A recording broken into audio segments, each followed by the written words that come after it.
Here's what most e-commerce brands get completely wrong. They spend thousands on creative email designs. They obsess over small subject line tests. They A/B test a billion different CTAs, but they completely skip one of the most critical parts of retention marketing, and that's audience research. That's why these types of brands always plateau, whilst the top brands are always crushing it consistently because they understand who they're speaking to. I've worked with dozens of 7 to 9 figure D2C brands now, and I can tell you this: the difference between average and elite isn't some sort of magical send time or some secret email template that they're using. It's because they obsess over research. You can have the prettiest email in the world. If you don't understand what makes your audience tick, or what keeps them up at night, or what makes them want to buy the product, you're literally just throwing darts like in the dark. Most e-com teams think that they know their customer because they built up some sort of basic persona of 25 to 35-year-old women that are eco-conscious with disposable income. That is not an insight. That's a LinkedIn ad filter. Top brands go deeper. They want to know what their buyers think, feel, believe, and say before they hit purchase. And here's where they're looking for those things. Customer support tickets is one of the first places that you should be looking at. Look at the objections you're getting, look at the questions you're getting, and look at the raw customer language. How do your customers communicate with your brand? The second place you should look is customer reviews. Of course your own, but also your competitors. Pay attention to specific emotions and benefits that your customers are talking about. I'm sure what you'll find is you're often not even highlighting a lot of these things in your email campaigns. Look at social media comments as well. Read the unfiltered language that people are using when they're not being sold to.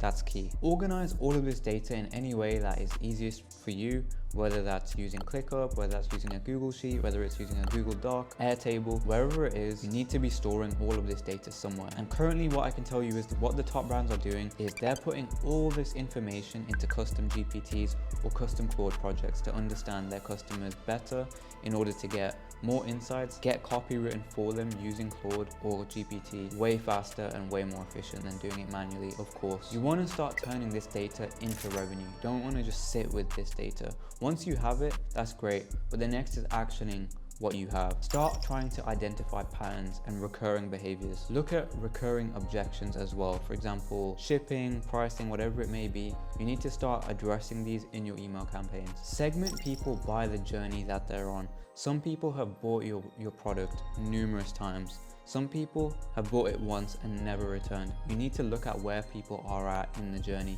and address specific objections depending on where they're at. Next, you want to dive into competitive intelligence. Here's where a lot of brands go wrong with this. They'll look at their brand, they'll look at their competitors' emails, they'll look at their landing pages, they'll look at their ads and just rip them. That is the completely wrong thing to do. And if you're doing stuff like that, you're probably not very creative. If you're just copying what your competitor's doing, you're never going to stand out. The key thing is you want to stand out and have a unique edge.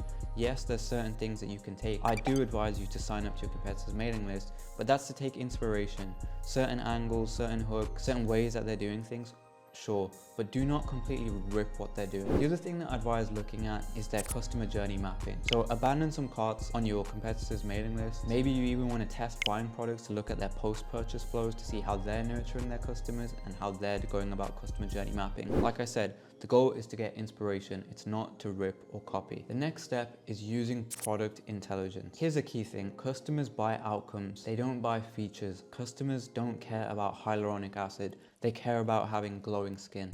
That's just an example. Again, you find out this data by looking at reviews, social media comments. One of the best ways is also by surveying. You have to be surveying your customers regularly to understand why they're buying, why they keep buying, or if they're in a segment of, they bought once and never again. You want to understand what caused that drop off. As well as that, if you own a brand that has multiple SKUs, you want to be seeing how you can upsell and cross-sell certain products. It's very important that your products are complementary to one another. It's going to just help increase your AOV. That's going to allow you to build effective email flows. Build flows around usage, build flows around upselling and cross-selling complementary products. On Klaviyo, you're able to easily build segments of what someone's bought, how many times they've bought it, and exactly where they're at in the customer journey. You should be looking at how many people are in each segment to understand where the biggest drop-offs are happening, and you're able to then survey customers to understand why.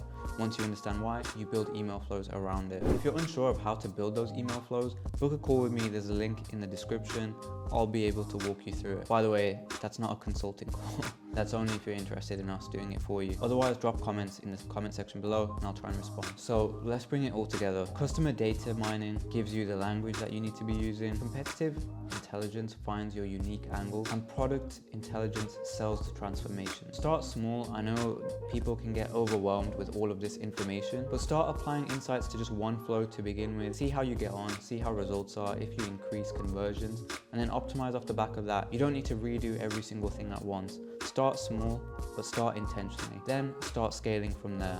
Once you begin scaling from there, then you can start testing more consistently. The brands that are seeing the best results from emails aren't always, the most talented writers. They're not even necessarily more creative. They're just way more disciplined about research. So stop the guesswork and know your audience entirely before you're sending out emails. If you want us to build these out for you, hit the link in the description below, book a call with us, and we can discuss. See you in the next video.